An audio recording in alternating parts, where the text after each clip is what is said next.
What's up, fight fans? This is Kurt DeVille with Counterpunch Boxing News, and I have some new news concerning Donato Crawley and Cosmo Labino.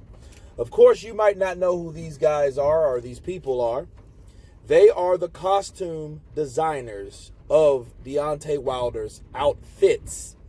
Okay, backstory about these two: they do over-the-top costumes for various groups like NSYNC and other performers' outfits, okay? And they've been doing Deontay Wilder's outfits since Dominique Brazil. So you had Dominique Brazil, you had Dominique Brazil, Hold on. Ortiz, Dominic Brazil, Ortiz, and Fury, the second fight. And they really, Deontay, his wife or his fiance was the one that actually got them in contact with these particular people. Okay, so he liked what they did. She told him that you know, her fiance was a fighter, so they all got connected in that way.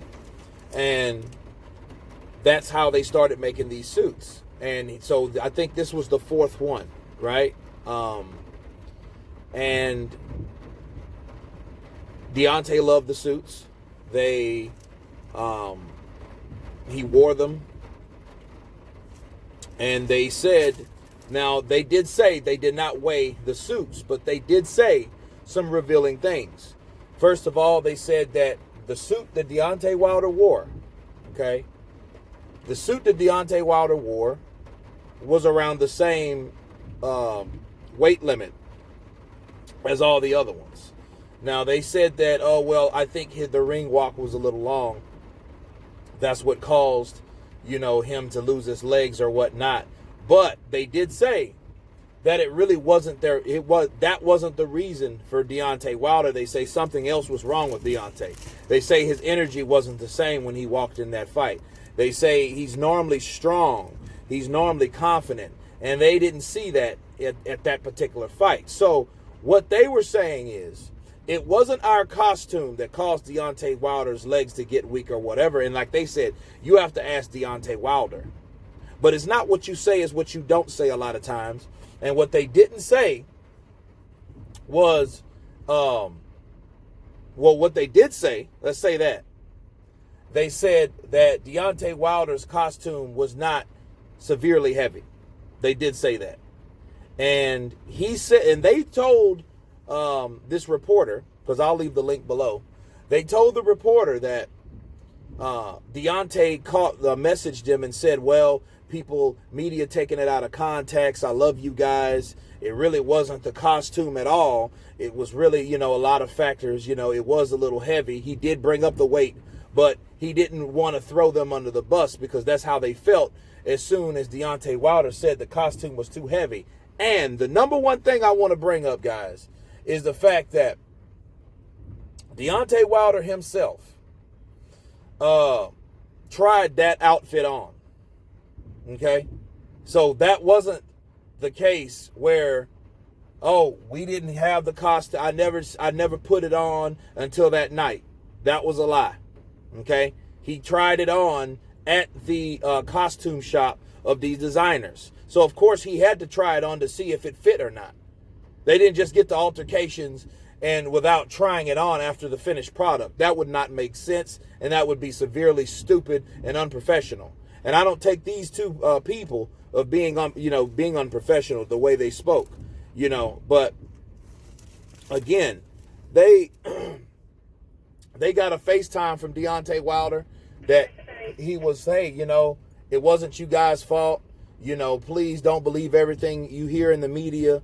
You know, it was a little heavy, right? But that was the main reason or excuse that he used when he was beat by Fury. He said he wasn't hurt at all. but not according to your designers. Your designers say that your energy was off. You didn't seem confident. Something else was wrong. But what wasn't wrong was that damn costume being too heavy. So these two designers made this interview to clear their own names. They didn't throw Deontay Wilder under the bus, but they felt Deontay Wilder threw them under the bus. So they were just clearing their name about their product and about the things that they do, their services, okay? And they're not too heavy for, and because when you start doing like things like that, everyone gets affected. Everyone's reputation, it gets affected on down to the costume designers, and then they'll get criticized like, oh man, because Wilder has some crazy ass fans, and of course they will use anything that will help them excuse Deontay Wilder from getting his ass beat. You know what I mean? So that's pretty much what the gist of the interview was, and the reason why they were making the interview. It was really to clear their name, to show that, hey, they still want to do business with Deontay Wilder, but hey, that wasn't the only reason. You got to ask him, But he had already told us that wasn't the primary reason. That was the costume was too heavy, like he told everyone else. Because see, had it been the reason, he would have just said, hey, you know what, you guys' costume was too heavy. They were claiming, oh, the reason for that was maybe he wore it too long, but no. So it's one of those things where I think that the excuses are running out and people are starting to talk when you get to the source of the matter. Deontay Wilder just lost. Let's just face it. The better man won that night. Leave it be. Not everyone is going to be like Mayweather. We know that. And then Mayweather got to a point in his career where he could pick certain fights to make himself look a certain way in those fights. Not taking anything away from Mayweather. Mayweather just took away from himself. But when you got fights like this and you're fighting someone that is on that elite level, this is what you expect. Okay? Now, I will say this to credit Deontay Wilder. The costume was hot. I mean, it looked like something from Marvel. You know what I mean? It looked like Black Panther's cousin or something. You know what I mean? Mixed with a little samurai. Like a Black Panther samurai-like outfit. It looked better than that damn Teenage Mutant Ninja Turtle Shredder outfit that they used before.